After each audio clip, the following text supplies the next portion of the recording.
Hello friends, welcome to Honey GS classes. 10 November current affairs with GS points. ఈరోజు number of articles ఉన్నాయి. ఈ part 1 video లోపల మనం 7 articles discuss చేస్తాం. Remaining articles ఏవైతే ఉన్నాయో రేపు 11th నవంబర్తో డిస్కస్ చేద్దాం. So first very famous case MP MLA criminal కేసెస్ని ఎంపీ ఎమ్మెల్యే క్రిమినల్ కేసెస్ మీద సుప్రీంకోర్టులో ఇన్ఫ్యాక్ట్ అశ్విని కుమార్ ఉపాధ్యాయ అని చెప్పేసి పిటిషన్ దాఖలు చేయడం జరిగింది. సో అశ్విని కుమార్ ఉపాధ్యాయ పేరు గుర్తుపెట్టుకోవాలి. ఈ కేసు పేరు ఏమొస్తుంది మనకి, అశ్విని కుమార్ ఉపాధ్యాయ వర్సెస్ యూనియన్ ఆఫ్ ఇండియా అని చెప్పేసి వస్తుంది. సో 2 పిటిషన్స్ వేస్తాడు ఇతను. ఫస్ట్ పిటిషన్ ఏంటి అంటే, ఎవరి మీద అయితే ఎంపీ ఎమ్మెల్యే క్రిమినల్ కేసు ఉన్నదో వాటిని పరిష్కారం చేసేందుకు స్పెషల్ కోర్టులు ఏర్పాటు చేయాలి. సో కేసు తీర్పు కాదు ఇది. పిటిషన్స్లో ఉన్న అంశాలు ఏంటి అంటే స్పెషల్ కోర్టు ఏర్పాటు చేయాలి, ప్రత్యేక న్యాయస్థానం ఏర్పాటు చేయాలని చెప్పేసి ఒకటి. సెకండ్ ఏంటి అంటే, ఈ ఎంపీ ఎమ్మెల్యే మీద క్రిమినల్ కేసు ఒకవేళ ప్రూవ్ అయినట్లయితే గిట్ట లైఫ్ టైం బ్యాన్ విధించాలి పోటీ చేయకుండా అని చెప్పేసి. మన ప్రజెంట్ ఎంత ఉన్నది, 6 years ఉన్నది కదా, దాన్ని లైఫ్ టైం ఎక్స్టెండ్ చేయాలని చెప్పేసి తీర్పు చెప్పుమని సుప్రీంకోర్టులో అశ్విని కుమార్ ఉపాధ్యాయ పిటిషన్ వేసిండు. సో ఈ 2 అంశాల మీద సుప్రీంకోర్టు ఏం చెప్పింది మనం డిస్కస్ చేయాలి. ఫస్ట్ ఈ లైఫ్ టైం బ్యాన్ ఏదైతే ఉందో దీన్ని పోస్ట్పోన్ చేసింది, నిర్ణయం అయితే చెప్పలేదు. సో కేసుని వాయిదా వేసింది జీవితకాలం నిషేధం విషయంలో. ప్రజెంట్ ఉన్న 6 years మాత్రం మనకి అమల్లో ఉంటుంది. స్పెషల్ కోర్టు ఏర్పాటు చేయలేదు, లైఫ్ టైం బ్యాన్ గురించి మాట్లాడలేదు. ఫస్ట్ పాయింట్ మనకి ఈ గ్రూప్ 2 లాంటి పరీక్షల్లో మనకి స్టేట్మెంట్ రూపంలో క్వశ్చన్ వస్తుంది. అప్పుడు ఇటువంటి క్వశ్చన్ అయితే వస్తుంది, లైఫ్ టైం బ్యాన్ మీద సుప్రీంకోర్టు తీర్పుని వెలువరించలేదు, వాయిదా మాత్రం వేయడం జరిగింది. స్పెషల్ కోర్టు ఏర్పాటు కూడా సూచించలేదు, అది మైండ్లో పెట్టుకోవాలి. ప్రత్యేక న్యాయస్థానం ఏర్పాటు చేసే అధికారము భారతదేశంలో కేవలము శాసనము ద్వారా పార్లమెంటుకు మాత్రమే ఉన్నది, సుప్రీంకోర్టుకు లేదు, ఎగ్జిక్యూటివ్ బాడీకి లేదు. నేనేమంటున్నా అంటే, భారతదేశంలో ప్రత్యేక న్యాయస్థానం స్పెషల్ కోర్టు ఒక అంశం లోపల ఏర్పాటు చేయాలంటే కేవలము శాసనము చట్టము ద్వారా పార్లమెంటు మాత్రమే ఏర్పాటు చేయవచ్చు, ఇంకెవరికి అధికారం లేదు. జ్యుడిషియరీ బాడీకి అధికారం లేదు, ఎగ్జిక్యూటివ్ బాడీకి అధికారం లేదు. ఇది ఫస్ట్ మైండ్లో పెట్టుకోవాలి. ఇంకోటి, సో స్పెషల్ కోర్టు అనేది వ్యక్తుల బేస్ చేసుకొని ఏర్పాటు చేయం, మనము నేరము బేస్ చేసుకొని ఏర్పాటు చేస్తాము. ఫర్ ఎగ్జాంపుల్ మనకి పోక్సో అని చెప్పేసి ఉన్నది. సో మనకి చిల్డ్రన్ సెక్సువల్ అఫెన్స్ నుంచి ఆ చట్టం మనకి కాపాడుతుంది. సో దాని ప్రకారం ప్రత్యేక కోర్టు మనం ఏర్పాటు చేసుకున్నాం. అది చిల్డ్రన్స్ మీద క్రైమ్ అని చెప్పేసి స్పెసిఫిక్గా మనం నేరం గురించి మాట్లాడుతుంది. ఆ నేరము ఎంపీ చేసిన పోక్సో యాక్ట్ కింద మనము స్పెషల్ కోర్టుకు వెళ్తాము, ఎమ్మెల్యే చేసినా పోతాము, ఏ వ్యక్తి చేసినా పోతాము. అంటే ఫస్ట్ గుర్తుపెట్టుకోవాలి, అఫెన్స్ సెంట్రలైజ్డ్ కోర్టు ఉంటుంది, నేరాన్ని చేసుకొని కోర్టు ఉంటుంది కానీ నేరస్తుల్ని చేసుకొని ఉండదు. సో అది ఫస్ట్ మైండ్లో పెట్టుకోవాలి. కాబట్టి సుప్రీంకోర్టు స్పెషల్ కోర్టు ఏర్పాటు చేయలేదు. ఎందుకు చేయలేదు అంటే 2 కారణాలు మనకు కనిపిస్తున్నాయి. భారతదేశంలో ఇప్పటి వరకైతే యాజ్ అండ్ టుడే ప్రత్యేక న్యాయస్థానం ఏర్పాటు చేయాలంటే కేవలము చట్టము ద్వారా శాసనము ద్వారా మాత్రమే పార్లమెంటుకి అవకాశం ఉన్నది, న్యాయస్థానానికి అధికారం లేదు, ఎగ్జిక్యూటివ్ బాడీకి అంతకంటే లేదు. సెకండ్ది, స్పెషల్ కోర్టు అనేది మనకి నేరము ఆధారంగా ఉంటుంది కానీ నేరస్తులు, ఇక్కడ ఎవరు ఎంపీ ఎమ్మెల్యే అంటున్నాం మనం, నేరస్తుల ఆధారంగా మనకి ఇంతవరకు ఏ కోర్టు కూడా లేదు. సో అది ఫస్ట్ మైండ్లో పెట్టుకోవాలి. మరి సుప్రీంకోర్టు ఏమని చెప్పింది అంటే, సో ఈ ఎంపీ ఎమ్మెల్యే క్రిమినల్ కేసులని సత్వర పరిష్కారం కోసము పర్యవేక్షించే రెస్పాన్సిబిలిటీ అనేది హైకోర్టుకి అప్పగించింది. ఫస్ట్ పాయింట్ ఏంటి, హైకోర్టుకి అప్పగించింది. ఏ ఆర్టికల్ ప్రకారం హైకోర్టుకి అప్పగించింది అంటే, సో వెరీ ఫేమస్ ఆర్టికల్ మనకి 227 ఆర్టికల్ అని చెప్పేసి వస్తుంది. సో హైకోర్టు యొక్క పరిధిలో ఉన్న దిగువ న్యాయస్థానాల మీద పర్యవేక్షించే అధికారం హైకోర్టుకి ఉంటుంది. కింది స్థాయి కోర్టులు హైకోర్టుకి సబార్డినేట్ కోర్ట్స్ కాదు కానీ సో ఈ హైకోర్టు యొక్క పరిధి దానికి కూడా వర్తిస్తుంది. దాని ప్రకారము హైకోర్టు అనేది సో ఇటువంటి కేసుల విషయంలో సిజే ఆధ్వర్యంలో, చీఫ్ జస్టిస్ ఆఫ్ హైకోర్టు ఆధ్వర్యంలో స్పెషల్ బెంచ్ అనేది ఏర్పాటు చేయవచ్చు. స్పెషల్ బెంచ్ అనేది నాట్ స్పెషల్ కోర్టు, ప్రత్యేక ధర్మాసనము, ప్రత్యేక న్యాయస్థానం కాదు. స్పెషల్ బెంచ్ అనేది ఏర్పాటు చేయవచ్చు. ఒకవేళ సీజే లేకపోయినా సో సీజే సూచించిన ఇతర న్యాయమూర్తి ఆధ్వర్యంలో కూడా ప్రత్యేక బెంచ్ అయితే ఏర్పాటు చేసుకోవచ్చు. స్వయంగా ఆ బెంచ్లో చీఫ్ జస్టిస్ ఉండవచ్చు లేదా ఉండకపోవచ్చు. ఏర్పాటు మాత్రం హైకోర్టు యొక్క చీఫ్ జస్టిస్ ఏర్పాటు చేయాలి. రైట్. ఇన్ఫ్యాక్టు కేసులను సుమోటోగా తీసుకోవాలి, అంటే ఇన్ఫ్యాక్టు తనకు తానుగా తీసుకోవాలని చెప్పేసి చెప్పింది. ఇంకేమన్నదంటే సో మరి కేసుల విచారణ యొక్క ప్రిఫరెన్స్ ఫస్ట్ దేనికి ఇవ్వాలి? నెంబర్ ఆఫ్ కేసెస్ మనకు పెండింగ్ ఉంటాయి ఎంపీ ఎమ్మెల్యే మీద. ఫస్ట్ దేనికి ఇవ్వాలి అంటే ఏ కేసులో అయితే లైఫ్ టైం లేదా ఉరిశిక్ష పడుతుందో సో ఇన్ఫ్యాక్టు ఇటువంటి విషయంలో ఉన్న కేసులను ఫస్ట్ తీసుకోవాలి. సెకండ్ ప్రిఫరెన్స్గా ఏం తీసుకోవాలంటే 5 ఏళ్ల కంటే ఎక్కువ జైలు శిక్ష పడే కేసులను తీసుకోవాలి. ఇంకా ఇతర కేసులు అని చెప్పేసి మొత్తం 3 కేటగిరీ చేసిండ్లు. ఈ 3 కేసులని దిగువ స్థాయి ట్రయల్ కోర్టు గిట్ట విచారణలో ఉంటే హైకోర్టు పర్యవేక్షణ చేయాలి, లేదా హైకోర్టు కొన్ని కేసులని సుమోటోగా తీసుకోవచ్చు. తీసుకున్నప్పుడు ప్రిఫరెన్స్ ఎట్లా తీసుకోవాలంటే లైఫ్ టైం, జీవితకాలం లేదా ఉరిశిక్ష పడే కేసులు ఫస్ట్ విచారణ చేయాలి, సెకండ్ 5+ ఇయర్స్ శిక్ష పడే చేయాలి, చివరిగా ఇతర కేసులు అని చెప్పేసి చేయాలి. సుప్రీంకోర్టు ఇంతే చెప్పింది, ఇంకా ఎక్కువ పదం చెప్పలేదు.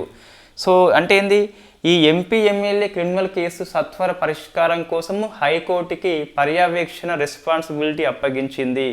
స్పెషల్ బెంచ్ ఏర్పాటు చేయమన్నది, చీఫ్ జస్టిసే ఉండాలన్నది. అలా సాధ్యం కాకుంటే ఇతరులైనా ఉండొచ్చు, కానీ సీజే అనేది కంపల్సరీ.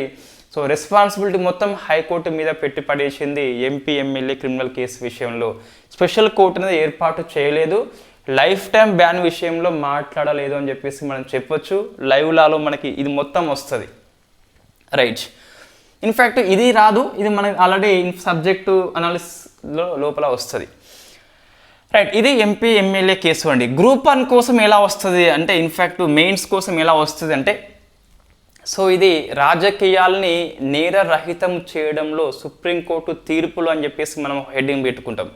ఇంతకుముందు మనం డిస్కస్ చేసినాం, మనం ఆల్రెడీ ఎంపీ ఎమ్మెల్యే డిస్క్వాలిఫికేషన్ విషయంలో మనం డిస్కస్ చేసినాం already. Supreme court number of times అవకాశం వచ్చినప్పుడల్లా తీర్పు చెప్తూనే ఉన్నది ఇన్ఫ్యాక్ట్ డీక్రిమినలైజ్ చేయడంలో. అందులో very famous case association of democratic reforms versus union of India అని చెప్పేసి ఉన్నది, 2002లో మేబీ ఇయర్.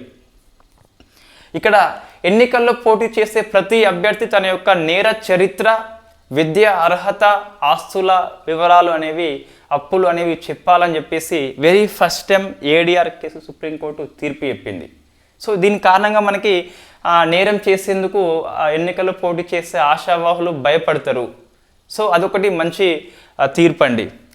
సెకండ్ది ఇంకా మనకేమొచ్చింది, very famous case Lily Thomas case అని చెప్పేసి ఇది నెంబర్ ఆఫ్ టైం మనం డిస్కస్ చేసినాం. లిల్లీ థామస్ కేసు అని చెప్పేసి 2013లో మనకు వచ్చింది. దీని ప్రకారం చూస్తే 2 కంటే ఎక్కువ ఏళ్ళు శిక్ష పడితే ఆటోమేటిక్గా వెంటనే డిస్క్వాలిఫై అయిపోతాడు ఆ సదరు అభ్యర్థి అని చెప్పేసి, సిట్టింగ్ ఎంపీ లేదా ఎమ్మెల్యే అని చెప్పేసి. Third case so people's union civil liberty versus union of India అని చెప్పేసి 2017 కేసు. ఇది very very famous case. Right to know అని చెప్పేసి మనకి ఉంటుంది. అంటే ఎన్నికల్లో పోటీ చేసే అభ్యర్థి గురించి తెలుసుకునే హక్కు ఓటరు కలిగి ఉన్నాడు అని చెప్పేసి right to no it is a part of the 19th 1A అని చెప్పేసి ఈ PUCL కేసులు సుప్రీంకోర్టు తీర్పు చెప్పడం జరిగింది. మొత్తం మీద 3 కేసులు అండ్ అశ్విని కుమార్ కేసు కూడా కొద్ది వరకు రాజకీయాల్ని డీక్రిమినలైజ్ చేయడంలో పనికొస్తుందని చెప్పేసి మనం చెప్పొచ్చు. సుప్రీంకోర్టు తనకు ఎప్పుడో అవకాశం అప్పుడు ఉపయోగించుకొని సో మంచి మంచి తీర్పులు అయితే ఇవ్వడం జరిగింది. ఇది ఫస్ట్ కేసు అండి, గుర్తుపెట్టుకోవాలి. ఏం చెప్పింది, స్పెషల్ కోర్టు ఏర్పాటు చేయమని చెప్పలేదు, స్పెషల్ బెంచ్ అని చెప్పేసి చెప్పింది. హైకోర్టుకి కంప్లీట్గా రైట్స్ అయితే ఇచ్చింది. యాజ్ పర్ 227 ఆర్టికల్ ప్రకారము లైఫ్ టైం బ్యాన్ విషయంలో మాట్లాడలేదు సుప్రీంకోర్టు వచ్చేసి.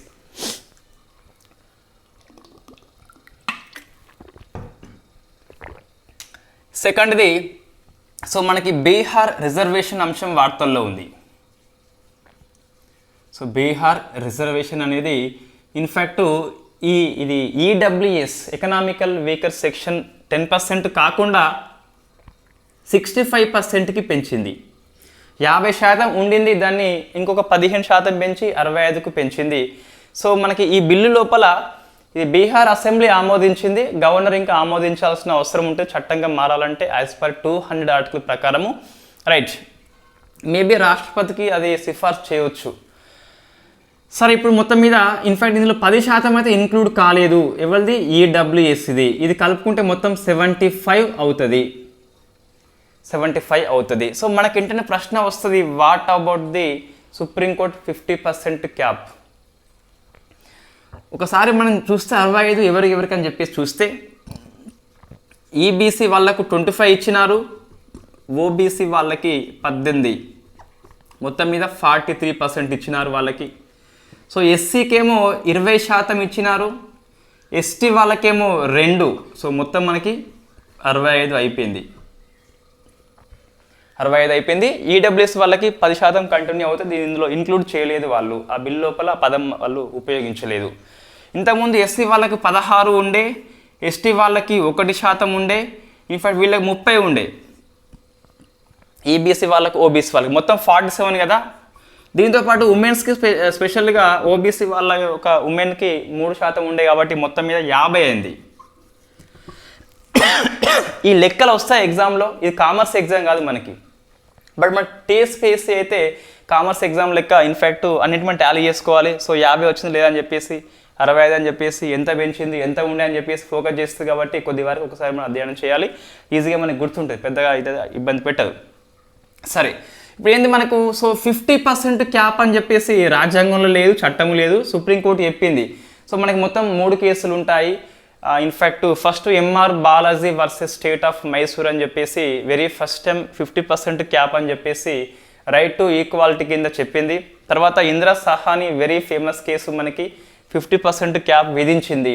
అదే ఇందిరా సహాని కేసులో ఇంకేమంటుందంటే ఇది మనకు గ్యారంటీ 50 ఉండాలనే రూల్ ఏం లేదు, కొన్నిసార్లు అధిగమించవచ్చు అని చెప్పేసి అదే తీర్పు మనకు చెప్పింది. ఏమనేది అంటే ఎక్స్ట్రీమ్ కండిషన్స్ అని చెప్పేసి అనేది. ఎక్స్ట్రీమ్ కండిషన్స్ 50% క్రాస్ కావచ్చు అని చెప్పేసి చెప్పింది. ఎట్లా క్రాస్ కావచ్చు? ఆ రాష్ట్రంలో ఆయా అభ్యర్థులు అత్యంత వెనుకబడి ఉన్నారని చెప్పేసి మనకు డాటా ఉన్నట్లయితే, ఎక్స్ట్రీమ్ కండిషన్స్ ఉన్నట్లయితే అప్పుడు దాటవచ్చు అని చెప్పేసి 50% క్యాప్ మనకి చెప్పడం జరిగింది.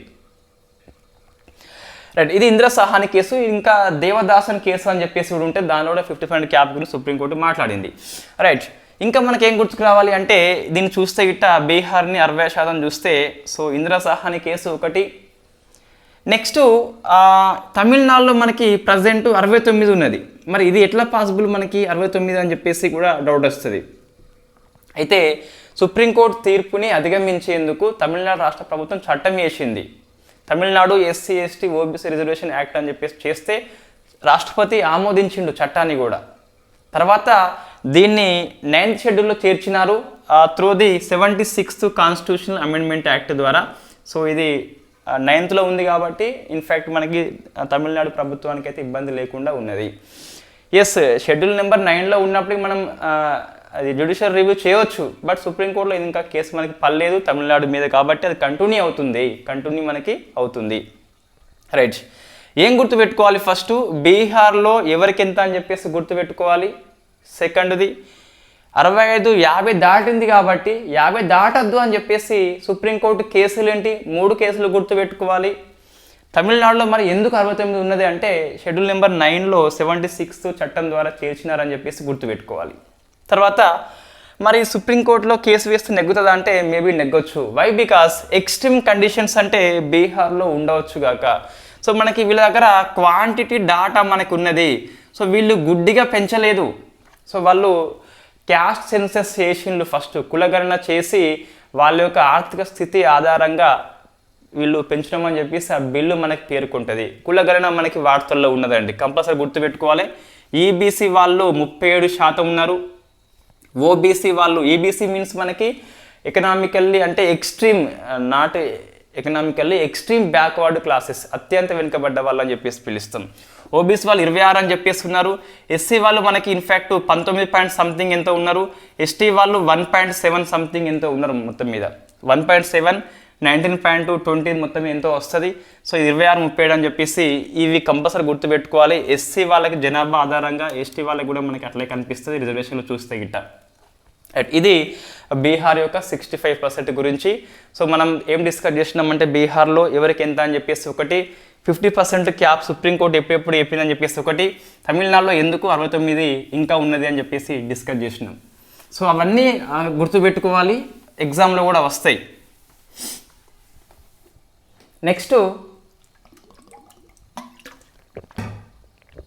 సో మూడవది ఎథిక్స్ కమిటీ అని చెప్పేసి మొన్న డిస్కస్ చేసిందే, బట్ కొద్దిగా మనకి అప్డేట్ వచ్చింది.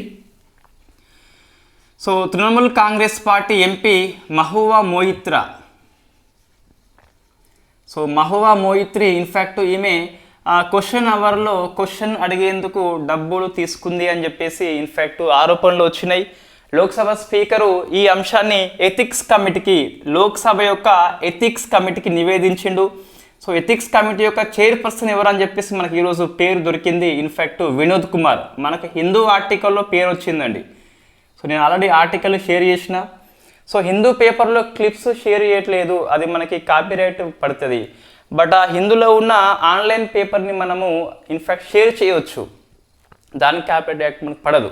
కాబట్టి అట్లా షేర్ చేస్తున్నా, దాన్ని చదువుకోవచ్చు ఈజీగా. సో ఇన్ఫ్యాక్ట్ ఆ క్లిప్స్ చూస్తే మన ఇంగ్లీష్లో కనిపిస్తుంది. ఇట్లా నేను షేర్ చేస్తున్నా కదా, ఈ పేపర్లో వచ్చిన ఆర్టికల్స్ ఇన్ఫ్యాక్ట్ అవే ఇంగ్లీష్లో ఉంచి తెలుగులోకి మనం అనువాదం చేసుకోవచ్చు, అట్లా అనుకూలంగా ఉంటుంది. So Lok Sabha ethics committee chairperson ఎవరు అని చెప్పేసి క్వశ్చన్ వస్తే రావచ్చు. వై? బికాస్ వార్తల్లో ఉంది కాబట్టి వినోద్ కుమార్ అని చెప్పేసి బీజేపీ ఎంపీ గుర్తుపెట్టుకోవాలి. నివేదిక ఇచ్చిందట. సో లోక్సభ నుంచి బహిష్కరించమని చెప్పేసి రిపోర్ట్ ఇచ్చింది. సో బహిష్కరించమని చెప్పేసి రిపోర్ట్ ఇచ్చింది. మరి వాట్ నెక్స్ట్ అని చెప్పేసి మనం డిస్కస్ చేయాలి. ఇంతవరకు ఏం జరిగింది అంటే తృణమూల్ కాంగ్రెస్ ఎంపీ మహువా మొయిత్రి మీద ఆరోపణలు వచ్చిన లంచం అని చెప్పేసి. So next ethics committee Vinod Kumar ఆధ్వర్యంలో ఎథిక్స్ కమిటీ దర్యాప్తు చేసింది, రుజువు అయినట్టుగా మనకు తెలుస్తుంది. మొత్తం మీద లోక్సభ నుంచి బహిష్కరణ చేయాలని చెప్పేసి రిపోర్ట్ ఇచ్చినట్టుగా మనకు తెలుస్తుంది. ఇప్పుడు వాట్ నెక్స్ట్ అంటే ఇప్పుడు ఏమైంది, రిపోర్ట్ని స్పీకర్కి సబ్మిట్ చేసిండ్రు, స్పీకర్కి సమర్పణ. స్పీకర్ ఏం చేయొచ్చు అంటే దీన్ని పబ్లిక్ డొమైన్లో ఉంచవచ్చు లేదా ఉంచకపోవచ్చు, స్పీకర్ యొక్క ఇష్టానుసారం ఉంటుంది. నివేదికని బహిర్గతపరచవచ్చు పబ్లిక్ డొమైన్లోకి అందరికీ, లేదా పరచకపోవచ్చు, అది స్పీకర్ యొక్క డిస్క్రిషనరీ పవర్. స్పీకర్ ఏం చేస్తారంటే నెక్స్ట్ పార్లమెంటరీ సెషన్స్ ఎప్పుడు ఉంటే అప్పుడు సో ఆ నివేదికని సభ ముందు ఉంచుతాడు. సో నెక్స్ట్ స్టెప్ ఏంటి, మనకి నోట్స్ ఇట్లా లేదు, బట్ మీరు ఇట్లా రాసుకోండి బాగా ఉంటుంది. సభ ముందు ఉంచిండు, సభలో చర్చ జరుగుతుంది, చర్చ అనంతరము సభ ఓటింగ్ కోరుతుంది. ఓటింగ్ కనుక నెగ్గితే సో అధికార పార్టీ నుంచి బహిష్కరణ కోసం అని చెప్పేసి తీర్మానం ప్రవేశపెడితే, తీర్మానం నెగ్గినట్లయితే మనకి ఇన్ఫ్యాక్ట్ తీర్మానం మీద చర్చ ఉంటుంది ప్లస్ ఓటింగ్ ఉంటుంది. ఓటింగ్ నెగ్గితే ఇన్ఫ్యాక్ట్ మహువా మొయిత్రి సభ్యత్వం రద్దు కాదండి, కాకుంటే సభ నుంచి నిర్ణీత కాలం పాటు బహిష్కరించబడుతుంది అని చెప్పేసి మనం గుర్తుపెట్టుకోవాలి. నాట్ డిస్మిస్ కాదు ఇక్కడ. సో పదవేం పోదు, ఓన్లీ సభ నుంచి బహిష్కరణ కొద్ది కాలానికి అని చెప్పేసి మనకు అది తెలుస్తుంది. సో ఇది ఎథిక్స్ కమిటీ. సో చైర్పర్సన్ ఎవరని చెప్పేసి గుర్తుపెట్టుకోవాలి. నెక్స్ట్ ఈ ఎథిక్స్ కమిటీ మీద కొద్దిగా డెప్త్గా మనకు అవసరం, ఎందుకు రోజు పేపర్లో వస్తుంది కాబట్టి లోతైన అధ్యయనం ఎంతైనా అవసరం ఉంటుంది మనకి. ఫస్ట్ వాస్తవంగా ఇది స్టార్టింగ్లో లేదు మనకి. 1996లో ఏమైంది అంటే ఢిల్లీ లోపల ప్రెసిడింగ్ ఆఫీసర్ యొక్క మీటింగ్ జరిగింది. అంటే రాష్ట్రంలో ఉన్న అన్ని అసెంబ్లీ స్పీకర్స్ అందరూ వెళ్ళినారు. సో మీటింగ్ పెట్టుకున్నారు, లోక్సభ స్పీకర్ వెళ్ళిండు. అక్కడ ఈ సభ యొక్క సభ్యుల నైతిక ప్రవర్తన నియమావళి కోసం అని చెప్పేసి ఎథిక్స్ కమిటీ ఏర్పాటు గురించి వెరీ ఫస్ట్ టైం డిస్కషన్ జరిగింది. తర్వాత 1997లో రాజ్యసభ లోపల ఎథిక్స్ కమిటీని ఏర్పాటు చేసిండ్రు. సో ఫస్ట్ ఎవరు మనకి అంటే ఇన్ఫ్యాక్ట్ రాజ్యసభ ఏర్పాటు చేసింది ఇన్ఫ్యాక్ట్ 10 మంది సభ్యులతోని అని చెప్పేసి గుర్తుపెట్టుకోవాలి. 10 మెంబర్స్ ఉంటారు రాజ్యసభలో. అప్పుడు రాజ్యసభ చైర్పర్సన్ ఎవరు, ఐ మీన్ ఉపరాష్ట్రపతి ఎవరు అంటే కేఆర్ నారాయణన్ అని చెప్పేసి గుర్తుపెట్టుకోవాలి. క్వశ్చన్ వస్తుంది, ఎథిక్స్ కమిటీ నిత్యం వార్తల్లో ఉంది కాబట్టి కొంచెం డెప్త్గా అవసరం ఉంటుంది. ఈ పేరు మనకు కొద్దిగా అవసరము. తర్వాత లోక్సభ ఏర్పాటు చేయలేదు. 2000 ప్రాంతం లోపల Lok Sabha speaker famous GMC Balayogi so Lok Sabha లోపల దీన్ని తాత్కాలిక కమిటీగా ఏర్పాటు చేసిండు. ఎట్లా? తాత్కాలిక అడ్హాక్ కమిటీ అని చెప్పేసి పిలుస్తాం.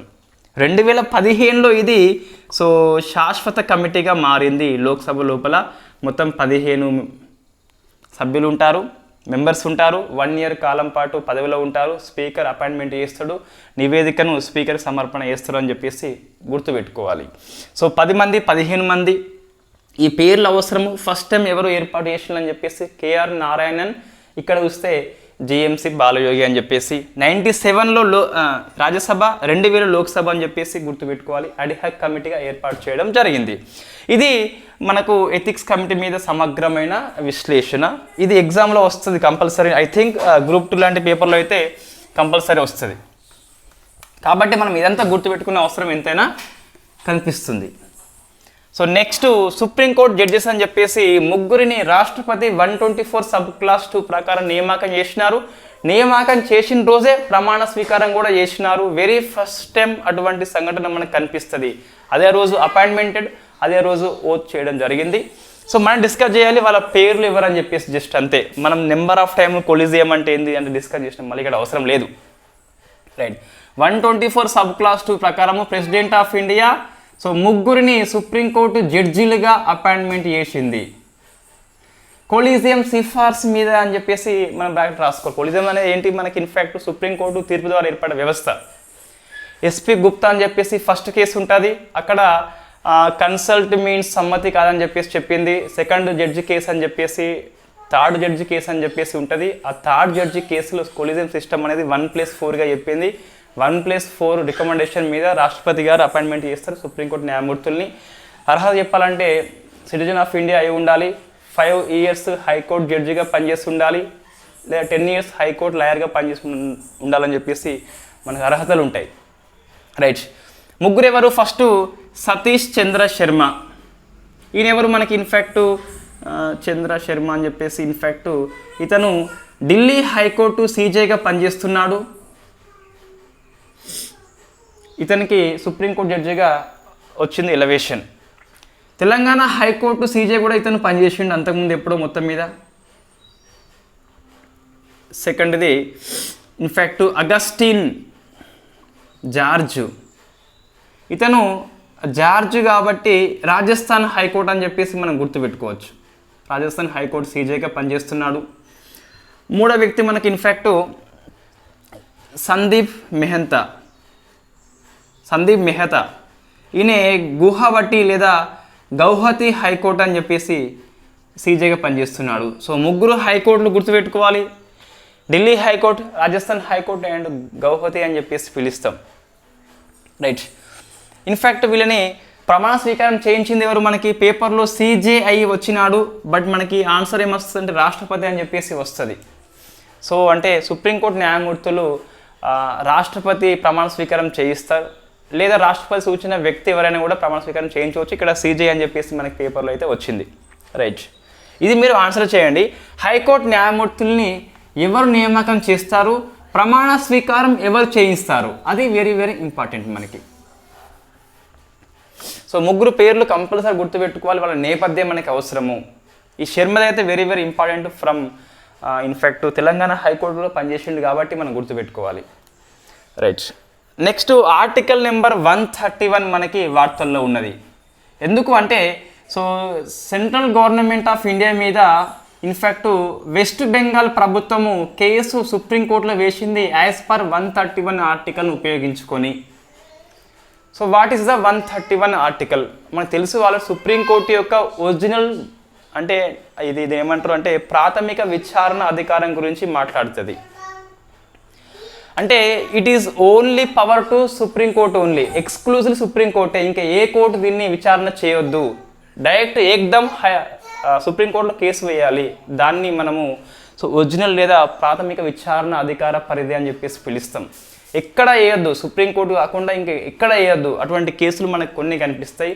ఇవి state plus government of India మధ్య 131A ప్రకారము so government of India versus state లేదా ఇంకా ఎక్కువ స్టేట్స్ ఉండవచ్చు.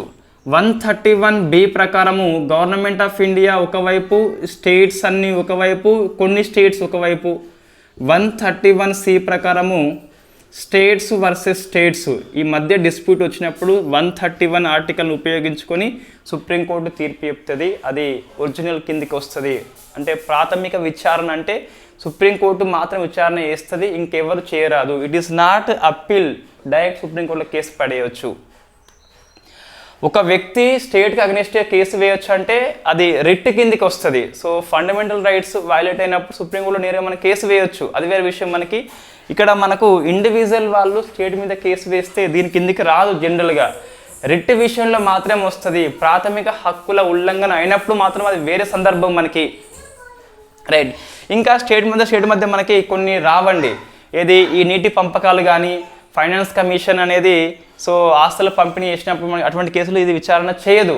వాటికి వేరే మనకు ట్రిబ్యునల్స్ ఉంటాయి కాబట్టి దీని కిందికి రాదని చెప్పేసి చెప్పొచ్చు, రైట్. ఇప్పుడు ఎందుకు మరి సుప్రీంకోర్టులో గవర్నమెంట్ ఆఫ్ ఇండియా మీద వెస్ట్ బెంగాల్ ప్రభుత్వం 131 ఆర్టికల్ని ఉపయోగించుకొని కేసు వేసింది అంటే సిబిఐ విషయంలో కేసు వేసింది. మనం డిస్కస్ చేసినాం ఆల్రెడీ. సిబిఐకు జనరల్ కన్సెంట్ అని చెప్పేసి పిలుస్తాం.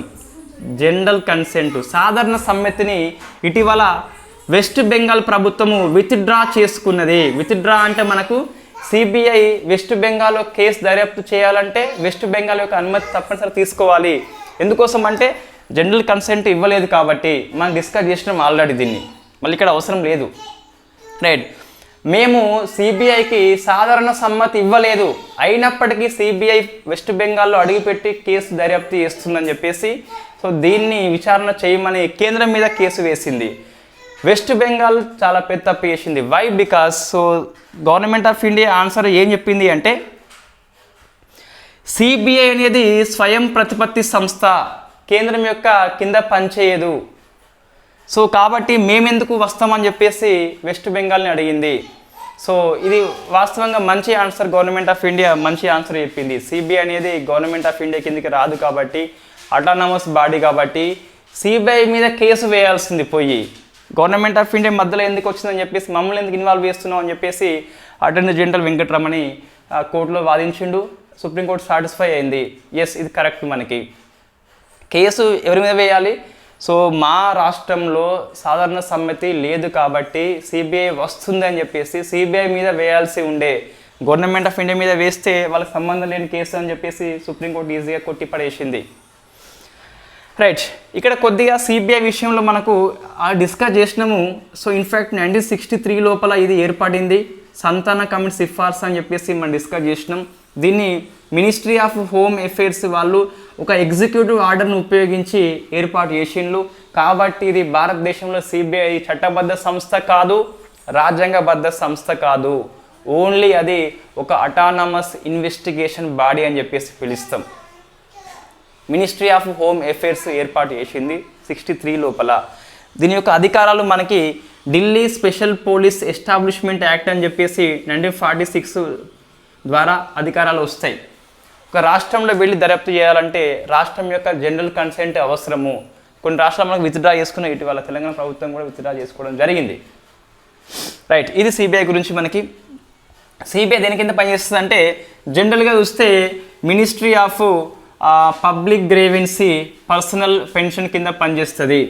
So ministry of personal public grievance and pension కింద పనిచేస్తుంది. ఒకవేళ యాంటీ కరప్షన్ కేసు విచారణ చేస్తే సెంట్రల్ విజిలెన్స్ కమిషన్ కిందికి వస్తుంది. అంటే మనకి సిబిఐని డ్యూయల్ రోలు కంట్రోల్ చేస్తుంది. Ministry of public grievance and pension అని చెప్పేసి, ఇంకోటి యాంటీ కరప్షన్ కేసు గిట్ట ఫిర్యాదు చేస్తే గిట్ట సిబిఎస్ఈ కంట్రోల్ చేస్తుంది. రెండింటి కిందకి వస్తుంది సిబిఐ అని చెప్పేసి మనం డిస్కస్ చేసినాం ఆల్రెడీ ఇంతకుముందు ఎప్పుడో. నెక్స్ట్ సో ఐబీసీ 2016 చట్టం మనకి వార్తల్లో ఉన్నది. సో ఇన్సాల్వెన్సీ, దీని ఇంగ్లీష్లో ఏమంటామంటే అంటే so insolvency, bankruptcy. So bankruptcy T silent మనకి కోడ్ అని చెప్పేసి పిలుస్తాం. తెలుగులో దివాలా స్మృతి చట్టము లేదా కోడ్ అని చెప్పేసి పిలుస్తాం. దీన్ని సుప్రీంకోర్టు సమర్థించింది, అన్ని నియమాలు రాజ్యాంగబద్ధమని చెప్పేసి చెప్పింది. కాబట్టి మనకు ఐబీసీ 2016 వార్తల్లో ఉన్నది. ఎకనామీ లోపల వస్తుంది. IBC very very famous. Group 1 మెయిన్స్లో అయితే మనకి దివాలా స్మృతి చట్టం అనేది భారతదేశానికి అవసరమా అని చెప్పేసి క్వశ్చన్ వస్తుంది. మనం ఎందుకు అవసరం అని చెప్పేసి రాయాలి. సో ఇప్పుడేం డిస్కస్ చేయాలంటే ఐబీసీ చట్టం లోపల ఎటువంటి అంశాలు ఉన్నాయని చెప్పేసి డిస్కస్ చేయాలి. ఫస్ట్ ఇందులో మనకు కొన్ని కీవర్డ్స్ తెలవాలి. ఏంటి ఫస్ట్, ఇన్సాల్వెన్సీ అంటే దివాలా అని చెప్పేసి పిలుస్తాం. ఒక కంపెనీ కావచ్చు, ఇది బాగా వినండి ఎందుకంటే చాలామందికి ఇన్ఫ్యాక్ట్ దీనిలో ఉన్న చట్టంలో ఉన్న అంశాలు మనకి ఈజీగా అర్థం కావు. సో కంపెనీ కావచ్చు, ఒక పర్సన్ కావచ్చు, మనకి ఒక లోన్ తీసుకున్నప్పుడు దాన్ని రీపే చేయలేని ప్లేస్లో అనేబుల్ టు పే చేయకుంటే దాన్ని ఇన్సాల్వెన్సీ అని చెప్పేసి పిలుస్తాం, దివాలా అని చెప్పేసి పిలుస్తాం. దివాలా తీసినట్టుగా కోర్టు ప్రకటిస్తే, న్యాయస్థానం ప్రకటిస్తే దాన్ని బ్యాంక్రప్సీ అని చెప్పేసి పిలుస్తాం. రెండు వేరు మనకి. ఇది కంప్లీట్ లీగల్ టర్మ్. బ్యాంక్రప్సీ అంటే లీగల్ టర్మ్, స్మృతి అని చెప్పేసి పిలుస్తాం. అందుకే insolvency means unable to pay repayment. మనకి రీపేమెంట్ చేసేందుకు వాళ్ళు దివాలా తీస్తారని చెప్పేసి ఇన్సాల్వెన్సీ అని చెప్పేసి పిలుస్తాం. ఫస్ట్ కీవర్డ్ అది. రైట్, ఇందులో మనకి రెండు అంశాలు ఉంటాయి. ఒకటి ఫస్ట్ చూస్తే సో రెగ్యులేటర్ బాడీ అని చెప్పేసి ఉంటుంది.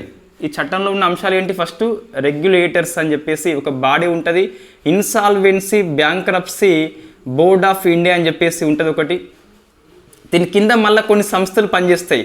అవి ఇన్సాల్వెన్సీ ప్రొఫెషనల్స్, ఐపీ పెట్టినాం అంటాం కదా, దివాలా అంటే ఇదే ఇన్సాల్వెన్సీ ప్రొఫెషనల్స్. వీళ్ళు ఇన్సాల్వెన్సీ ప్రొఫెషనల్స్ ఏజెన్సీ అని చెప్పేసి ఉంటారు. అంటే ఎవరైతే ఐపీ కోర్సు చేస్తారో వాళ్ళకి సర్టిఫికేట్ ఇస్తుంది ఐపీఏ అని చెప్పేసి. ఇంకా ఇన్ఫర్మేషన్ యూటిలిటీస్ అని చెప్పేసి ఉంటారు. మళ్ళీ మనకు వస్తుంది వీళ్ళు ఎవరు అని చెప్పేసి. ఫస్ట్ ఎవరు, insolvency professionals agency, information utilities అని చెప్పి సమాచారం ఇచ్చే సంస్థలు కొన్ని ఉంటాయి. ఈ మూడు కూడా ఐబీబీఐ కింద పనిచేస్తాయి. నెక్స్ట్ ఇటువైపు లా బాడీస్ ఉంటాయి. లా బాడీస్ ఇన్ఫ్యాక్ట్ అవి ఒకటి మళ్ళీ ఇక్కడ రెండు ఉంటాయి. ఎన్క్లాట్ అని చెప్పేసి పిలుస్తాం. అంటే national company law appellate tribunal అని చెప్పేసి ఉంటుంది. ఇంకోటి డెబ్ట్ రికవరీ ట్రిబ్యునల్ డిఆర్టీ అని చెప్పేసి పిలుస్తాం. ఒకవేళ దివాలా తీసింది కంపెనీ అయితే గిట్ట, కార్పొరేట్ అయితే గిట్ట ఎన్క్లాట్కి ఫిర్యాదు చేస్తాం. దివాలా తీసినది వ్యక్తి అయితే గిట్ట, నాన్ కార్పొరేట్ అయితే గిట్ట డిఆర్టీకి ఫిర్యాదు చేస్తాం. ఏమంటున్నా, దివాలా తీసింది కంపెనీ, కార్పొరేట్ అయితే గిట్ట ఎన్క్లాట్ నేషనల్ కంపెనీ లా ట్రిబ్యునల్. దివాలా తీసిన వ్యక్తి అయితే గిట్ట, నాన్ కార్పొరేషన్ అయితే గిట్ట దానికి డిఆర్టీకి ఫిర్యాదు చేస్తాం. డెబ్ట్ రికవరీ ట్రిబ్యునల్ అని చెప్పేసి పిలుస్తాం. ఫస్ట్ రెండు మనకు గుర్తుకుండాలి. చట్టం లోపల ఉన్న అంశాలు ఏంటి, మొత్తం రెండు ఉన్నాయి. ఒకటి రెగ్యులేటరీ బాడీస్, చట్టం యొక్క అమలు కోసం ఇవి పనిచేస్తాయి. Insolvency bankruptcy board of India అని చెప్పేసి మళ్ళీ ఒక మూడు పనిచేస్తాయి దీని కింద. ఇన్సాల్వెన్సీ ప్రొఫెషనల్స్ అని చెప్పేసి, ఇన్సాల్వెన్సీ ప్రొఫెషనల్స్ ఏజెన్సీ అని చెప్పేసి, ఇన్ఫర్మేషన్ యూటిలిటీస్ అని చెప్పేసి సమాచారాన్ని ఇచ్చే సంస్థలు అని చెప్పేసి పిలుస్తాం. దివాలా సమాచారాన్ని ఇస్తాయి, ఇవి అందిస్తాయి, ఐసీ అని చెప్పేసి. సో వీళ్ళు ఏం చేస్తారని చెప్పేసి మనకు ముందు ఇదే క్లాసులో వస్తుంది. అంటే ఫస్ట్ ఇవి రెండు ఉన్నాయండి. లా బాడీస్ అంటే దివాలా తీసినప్పుడు మనం ఎక్కడ కంప్లైంట్ చేయాలి, రెండు సంస్థలు కనిపిస్తున్నాయి, ఎన్క్లాట్ అండ్ డిఆర్టీ అని చెప్పేసి. ఇది స్క్రీన్ షాట్ తీసుకోండి. నోట్స్ ఇంకా నేను రాయలేదు, సో ఇట్లా ఉండకపోవచ్చు మేబీ. సో నెక్స్ట్ ఇప్పుడు ఏంటి అంటే ఒక కంపెనీ ఉన్నదండి. ఫస్ట్ కంపెనీ ఉన్నది. ఇన్ఫ్యాక్ట్ ఏదో కంపెనీ, ఇన్ఫ్యాక్ట్ మనకి లంబానీ కంపెనీ తీసుకోండి. ఈ కంపెనీ ఫస్ట్ ఏర్పాటు చేయాలంటే కొంతమంది దగ్గర లోన్ తీసుకుంటుంది. దాన్ని మనము ఫైనాన్షియల్ క్రెడిటర్స్ అని చెప్పేసి పిలుస్తాం. సో ఫైనాన్షియల్ క్రెడిటర్స్, దీంట్లో బ్యాంకులు వస్తాయి, ఫైనాన్షియల్ ఇన్స్టిట్యూషన్స్ అన్నీ వస్తాయి, ఆర్థిక సంస్థలు అన్నీ వస్తాయి. ఒకటి. సెకండ్, ఇది ఆ కంపెనీకి కొద్దిగా రా మెటీరియల్ అవసరం ఉంటుంది. అంటే మనకు పరికరాలు అవసరం ఉంటాయి కదా, అవి కొన్ని కంపెనీలు అందిస్తాయి. వాటిని మనము ఇన్ఫ్యాక్ట్ ఆపరేషనల్, ఈ వర్డ్స్ గుర్తుపెట్టుకోవాలి, తెలుగు వర్డ్స్ ఉండేది దీనికి, ఆపరేషనల్ క్రెడిటర్స్ అని చెప్పేసి పిలుస్తాం. వీళ్ళు నేరుగా నగదు ఇచ్చిన వాళ్ళు ఫైనాన్షియల్ అయితే, పరికరాలు రా మెటీరియల్ ఇచ్చిన వాళ్ళేమో ఆపరేషనల్ కిందికి వస్తుంది. సో కొన్ని ఐటమ్స్ ఇచ్చిన వీళ్ళు. మూడో వ్యక్తి ఎంప్లాయీస్ పని చేస్తారు, ఎంప్లాయీస్. సో కంపెనీ వీళ్ళకి డబ్బు అయితే ఇవ్వాలి, ఫైనాన్షియల్ వాళ్ళకి డబ్బు ఇవ్వాలి, వస్తువు కొన్నందుకు డబ్బు ఇవ్వాలి, సర్వీస్ ఇస్తున్నారు కాబట్టి వీళ్ళకి సాలరీ అయితే ఇవ్వాలి. కంపెనీ ఉన్నది ఫస్ట్, కంపెనీ కొద్దిగా లోన్ అయితే సంస్థలు ఇస్తాయి కదా, ఫైనాన్షియల్ కిందికి వస్తాయి. కొన్ని ఐటమ్స్ అవసరం ఉంటుంది, సంస్థ పనిచేయాలంటే కంప్యూటర్స్ కానీ మన టేబుల్స్ కానీ ఇంకేమన్నా అవసరం ఉంటుంది. సో అవి దీని కిందికి వస్తారు, ఆపరేషనల్ అని చెప్పేసి పిలుస్తాం. వీళ్ళకి డబ్బు చెల్లించాలి, వస్తువు వచ్చింది కాబట్టి డబ్బు ఇవ్వాలి కంపల్సరీ. ఎంప్లాయీస్ మనం పనిచేస్తున్నాం, మనకి పే చేయాలి సాలరీస్. సో ఇన్ఫ్యాక్ట్ ఇది వీళ్ళకు డబ్బు ఇస్తలేదు, వీళ్ళకు ఐటెం తీసుకున్నది ఎంజాయ్ చేసింది, ఐటెం ఖర్చు అయిపోయింది, డబ్బు అయితే ఇస్తలేదు, ఎంప్లాయీస్ సాలరీ ఇస్తలేదు.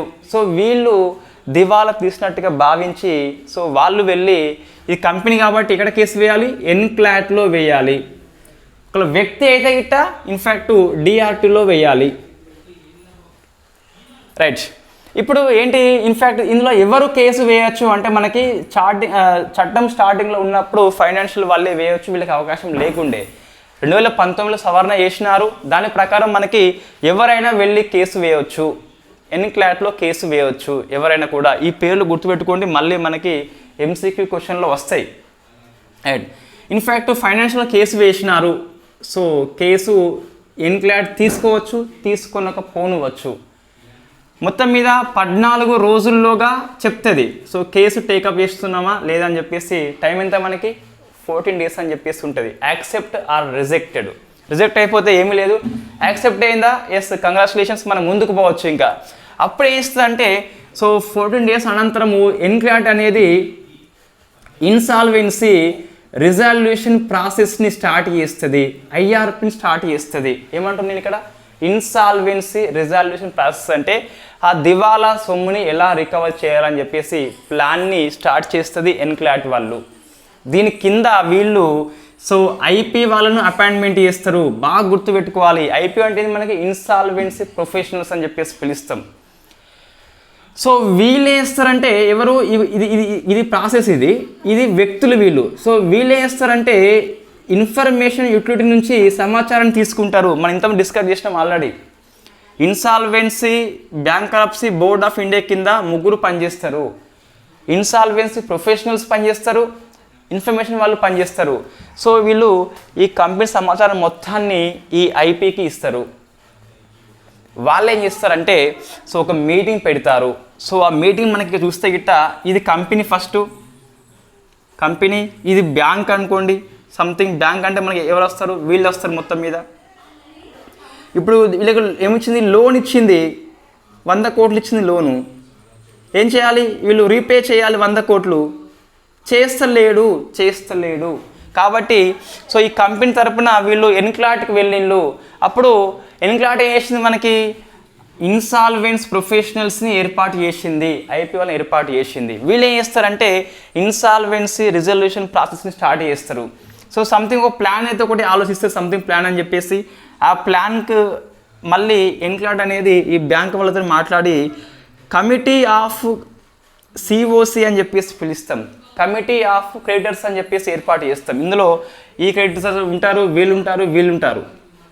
సో ఇప్పుడు ఏంటి, meeting between the IP and COC మధ్య బ్యాంకు తరపున ఫైనాన్షియల్ క్రెడిటర్స్ కానీ లేదా ఆపరేషనల్ వాళ్ళు కానీ ఎంప్లాయీస్ కానీ అందరూ మీటింగ్ పెట్టుకుంటారు. ఇటువైపు ఐపీ వాళ్ళు వస్తారు, ఎన్క్లాట్ వాళ్ళు వస్తారు. సో చర్చలు ఉంటాయి. ఇక 100 కోట్లని 6 ఏళ్లలో చెల్లించాలి, 18% అయితే ఇంట్రెస్ట్. ఇది అసలు వాస్తవంగా దీన్ని ఐపీ వాళ్ళు కొద్దిగా చేంజ్ చేస్తారు, మోడిఫై చేస్తారు, ఎందుకంటే దివాలా తీసింది కాబట్టి. దీన్ని సో 80 కోట్లుగా చేసుకోండి, 6 ఏళ్ళని 12 ఏళ్ళు చేసుకోండి, 18ని 6 చేసుకోండి అని చెప్పేసి చర్చలు పెడతారు. చర్చలకు వీళ్ళు ఒప్పుకుంటే గిట్ట ఓకే, ఒప్పుకోలే అనుకో ఇన్ఫ్యాక్ట్ ఏం చేస్తారు, ఇంకా కంపెనీని అయితే డైరెక్ట్ అమ్మేస్తారు. ఏమంటున్నా, సో ఐపీ వాళ్ళు సంథింగ్ ప్లాన్తోనే వస్తారు. సో మీకు ఇంత సొమ్ము ఇవ్వాలి కదా, ఈ సొమ్మును ఇలా వీళ్ళు రీపే చేస్తారని చెప్పేసి ఆ రుణాన్ని వాళ్ళు మళ్ళీ రీషెడ్యూల్ చేస్తారు. దానికి వీళ్ళు ఒప్పుకుంటే గిట్ట ఓకే, సో వాళ్ళు చెల్లిస్తారు. మళ్ళీ ఒప్పుకోలే అనుకో కంపెనీ వల్ల కాదు కాబట్టి కంపెనీ యొక్క ఆస్తులని ఇన్ఫ్యాక్ట్ వేలం వేస్తారు. ఆ వేలం వేసిన ఆస్తుల నుంచి వీళ్ళకి డబ్బులు ఇస్తారు. వీళ్ళకి ఆ డబ్బులు ఎవరికి ఫస్ట్ ఇవ్వాలి? సో ముగ్గురికి అప్పుడుగా వీడు ఎవరికి అప్పు ఇవ్వాలంటే మనకి UPSC last year prelims question అండి. ఫైనాన్షియల్ వాళ్ళకి ఫస్ట్ ఇవ్వాలి. ఏమంటున్నా అంటే సో ఇన్ఫ్యాక్ట్ ఈ ఇన్సాల్వెన్సీ దీన్ని ప్లాన్ని ఈ కమిటీ యాక్సెప్ట్ చేయలేదనుకోండి, అప్పుడు ఏం చేస్తారు? సో కంపెనీని అమ్మేస్తారు ఎన్క్లాట్ వాళ్ళు. అమ్మేసినాక సొమ్ము వస్తుంది. ఆ సొమ్ములో ఉన్న నగదుని ఫస్ట్ ఎవరికి ఇవ్వాలి అంటే సొమ్ము ఎంత వస్తుందో మనకు తెలియదు కదా, 100 కోట్లది రావు కదా, మనకి తక్కువ వస్తుంది. అందులో ఎవరికి ఫస్ట్ ఇవ్వాలి అంటే ఫైనాన్షియల్ వాళ్ళకి ఫస్ట్ ఇవ్వాలి. వై? బికాస్ వీళ్ళు బతికేదే మనీ మీద. బ్యాంక్కి మనీ ఆస్తి కదా, కాబట్టి వీళ్ళకి ఫస్ట్ ఇవ్వాలని చెప్పేసి మనకి ఆర్డర్ ఆఫ్ ది ప్రిఫరెన్స్ లోపల వీళ్ళకి ఫస్ట్ ఇవ్వాలని చెప్పేసి మనకి UPSC answer, prelims question answer అది. సో ఇప్పుడు ఏంటి మనకి? సో ఇన్ఫ్యాక్ట్ వీళ్ళ ప్లాన్కి ఈ కమిటీ యాక్సెప్ట్ చేసిందంటే ఇట్ట ఆ ప్లాన్ ప్రకారం కంపెనీ చెల్లిస్తుంది.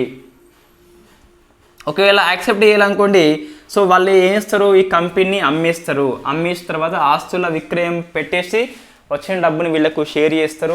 అందులో ఫస్ట్ అంటే ఒకేసారి మనకి డబ్బులు ఇవ్వరు. మళ్ళీ వాళ్ళు కూడా ఎవరు కొంటున్నారో వాళ్ళు ఒకేసారి డబ్బులు ఇస్తారా? ఇచ్చిన డబ్బులలో ఫస్ట్ ఎవరికి ఇవ్వాలి? వీళ్ళకి ఇవ్వాలని చెప్పేసి చెప్పొచ్చు. రైట్. ఇదంతా ప్రాసెస్ మనకి 180 డేస్లో అయిపోవాలి, లేదా కొన్నిసార్లు 90 రోజులు మనం ఎక్స్టెండ్ చేయవచ్చు. 270 డేస్ మనకి లాస్ట్ అని చెప్పేసి. సో మన దివాలా ప్రక్రియ యొక్క గరిష్ట టైం ఎంత అని చెప్పేసి మన క్వశ్చన్ వస్తుంది. సో అది మనం గుర్తుపెట్టుకోవాలి. ఇది ఎందుకోసం వచ్చిన చట్టము అంటే అంతకుముందు దివాలా కోసం అని చెప్పేసి ఒక్కొక్క శాఖ ఒక్కొక్క చట్టం ఉండేది. అన్నిటినీ సెంట్రలైజ్ చేసి ఒకటి చట్టం తీసుకొచ్చింది, అదే ఐబీసీ కోడ్ అని చెప్పేసి పిలుస్తాం. దివాలా ప్రక్రియ సులభతరం చేసేందుకు విన్ విన్ సిచ్యువేషన్, కంపెనీకి లాస్ కాకుండా వీళ్ళకి లాస్ కాకుండా అప్పిచ్చిన వాళ్ళకి వీళ్ళకి విన్ కోసం అని చెప్పేసి ఐబీసీ కోడ్ తీసుకురావడం జరిగింది. ఐబీసీ కోడ్ వచ్చినాక చాలా కేసులు సత్వరంగా పరిష్కారం అయిపోయినని చెప్పేసి మనం చెప్పొచ్చు. ఇది ఐబీసీ సక్సెస్ఫుల్ అయిందని చెప్పి సుప్రీంకోర్టు స్వయంగా నిన్న తీర్పు ఇవ్వడం జరిగింది. అందుకు మనకి వార్తల్లో ఉన్నది. సో ఇదంతా గజిబిజి మనకు అనిపిస్తుంది, బట్ ఇందులో కొన్ని కీవర్డ్స్ మనం గుర్తుపెట్టుకోవాలి. ఫస్ట్, చట్టం లోపల 2 అంశాలు ఉన్నాయి. ఒకటి వచ్చేసి రెగ్యులేటరీ బాడీ అని చెప్పేసి పిలుస్తాం. దాని కింద ఒక insolvency bankruptcy board of India అని చెప్పేసి పనిచేస్తుంది. దీని కింద మొత్తం 3 సంస్థలు ఉంటాయి. ఇన్సాల్వెన్సీ ప్రొఫెషనల్ అని చెప్పేసి నెక్స్ట్ ఇన్ఫర్మేషన్ అని చెప్పేసి పనిచేస్తారు వాళ్ళు. నెక్స్ట్ కంపెనీస్ అని చెప్పేసి లా బాడీస్ అని చెప్పేసి 2 ఉంటాయి. డిఆర్టీ ఉంటుంది వ్యక్తి కోసం అయితే, కంపెనీ కోసం అయితే ఎన్క్లాట్ అని చెప్పేసి ఉంటుంది. కంపెనీలో మొత్తం 3 రకాల వాళ్ళు ఉంటారు. ఫైనాన్షియల్, ఆపరేషనల్, ఎంప్లాయీస్ అని చెప్పేసి. వీళ్లకు డబ్బు ఇవ్వకపోయినా, పరికరం డబ్బు ఇవ్వకపోయినా, సాలరీస్ ఇవ్వకపోయినా వీళ్ళు దివాలా తీసినట్టుగా భావించి ఎన్క్లాడ్లో ఫిర్యాదు చేస్తారు. ఎన్క్లాడ్ ఫస్ట్ ప్రాసెస్ స్టార్ట్ చేస్తుంది. దానిలో భాగంగా ఫస్ట్ ఈ ప్రొఫెషనల్స్కి అప్పగిస్తుంది. వీళ్ళు ఒక ప్లాన్ తయారు చేస్తారు. ఇన్ఫర్మేషన్ వాళ్ళని సమాచారం కనుక్కొని ఆ ప్లాన్ ప్రకారం కమిటీ అనేది బ్యాంకు దగ్గర ఉంటుంది. కమిటీని వీళ్ళిద్దరు మీటింగ్ పెట్టుకొని ఆ ప్లాన్ ఓకే అయితే గిట్ట కంపెనీ రీపే చేస్తుంది అమౌంట్ని. ప్లాన్ ఓకే కాకుంటే గిట్ట సో దాన్ని కంపెనీ అమ్మేస్తుంది, ఆస్తుల విక్రయం చేస్తుంది, వేలం వేసి డబ్బుని ఫస్ట్ ఇదే ఆర్డర్లో పంపిణీ చేస్తుంది ఎన్క్లాడ్ కంపెనీ తీర్పు చెప్పి. ఇంకోటి మనం ఏం గుర్తుపెట్టుకోవాలంటే ఇక్కడ మొత్తం ప్రక్రియ అనేది టైం ఫ్రేమ్ మనకు ఉన్నది 186 మంత్స్లో అయిపోవాలి. కొన్నిసార్లు మరీ డిఫరెంట్ కేసులలో కేసు టు కేసు 90 రోజులు పొడిగిస్తుంది. ఏమైనా కూడా 270 డేస్లో అయిపోవాలని చెప్పేసి మనకు చట్టం చెప్తుంది. సో ఇది వెరీ వెరీ ఇంపార్టెంట్ చట్టం అని చెప్పేసి ఎకనామీలో వస్తుంది. సో నెక్స్ట్, యూకే భారతదేశాన్ని సేఫ్ స్టేట్ లిస్ట్లో చేర్చింది. సో ఎవరు? యూకే దేశము ఎవరు చేర్చింది? ఇండియాని చేర్చింది. సో మనం డిస్కస్ చేయాలి భారతదేశం దీని యొక్క అర్థం ఏంటి, ఆ లాభం ఏంటి మనం చేరిస్తే గిట్ట. So first, safe state list అంటే ఏంటంటే ఆ దేశంలో మానవ హక్కుల ఉల్లంఘన లేదు, ఆ దేశంలో ఆ జాతి ప్రజల్ని ఆ ప్రభుత్వము ఇన్ఫ్యాక్ట్ హింసకు గురి చేస్తలేదు అని చెప్పేసి అట్లా ఉన్న స్టేటస్ని మనము సేఫ్ స్టేట్ లిస్ట్ అని చెప్పేసి పిలుస్తాం. సో ఇది కొన్ని కంట్రీస్కి మాత్రమే యూకే ఇచ్చింది. సో జార్జియా అని చెప్పేసి, ఆల్బేనియా అని చెప్పేసి, స్విట్జర్లాండ్ అని చెప్పేసి, ఇండియా అని చెప్పేసి ఉంది. లిమిటెడ్ కంట్రీస్కే ఇచ్చిందండి. సో జార్జియా, ఆల్బేనియా, స్విట్జర్లాండ్ అని చెప్పేసి అండ్ ఇండియా అని చెప్పేసి ఇచ్చింది. అట్లా ఇస్తే యూకేకి లాభం ఏంటి, మనకేంటి లాభం అంటే మనల్ని శాంతి కమ్ముక దేశంగా, మానవ హక్కుల రక్షణ దేశంగా యూకే ప్రభుత్వం ఒప్పుకున్నట్టు ఒకటి.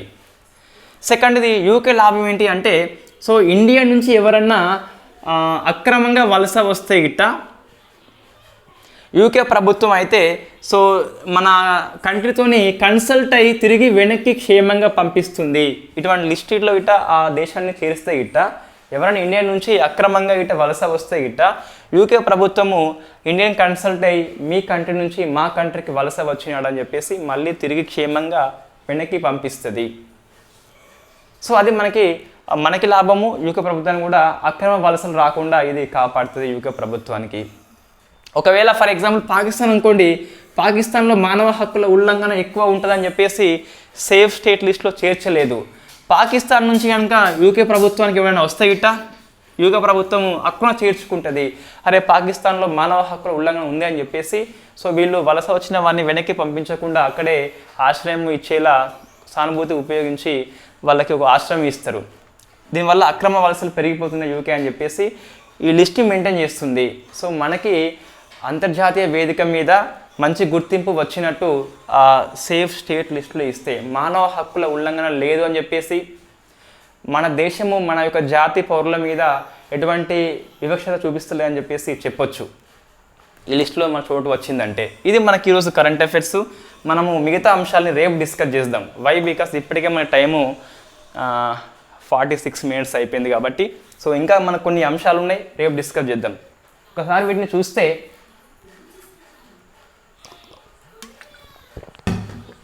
ఫస్ట్ మనకి ఎంపీ ఎమ్మెల్యే కేసు కోసం అని చెప్పేసి సో అశ్విని కుమార్ కేసు గుర్తుపెట్టుకోవాలి.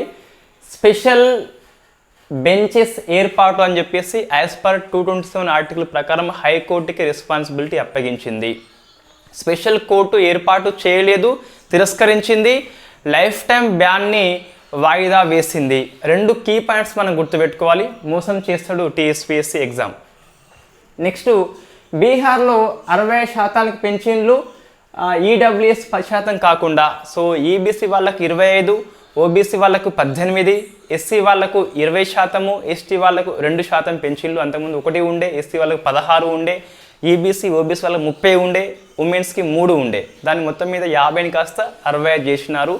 సో మేబీ బీహార్ గవర్నరు రాష్ట్రపతి సిఫార్సు చేయవచ్చు లేదా నొక్కి పెట్టవచ్చు ఆన్సర్ చెప్పకుండా. రైట్, ఇందిరా సహాని కేసు మనకు గుర్తుకు రావాలి కంపల్సరీ.